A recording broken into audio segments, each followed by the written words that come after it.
Singapore eco park তৈরি করা হয়েছিল সমুদ্রের তীর জুড়ে 1970 বা 80 সালের দিক।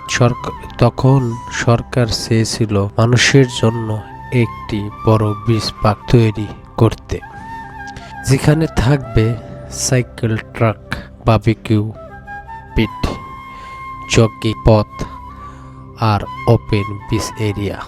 আজ ইকো পার্ক হলো সিঙ্গাপুরের সবচেয়ে জনপ্রিয় সমুদ্র পার্ক, যেখানে সকালে সন্ধ্যায় ব্যায়াম করে পরিবার নিয়ে ঘুরতে আসে, আর আমাদের মতো প্রবাসী খুঁজে পায় একটু শান্তি, ফ্রেশ বাতাস, নীরব জায়গা।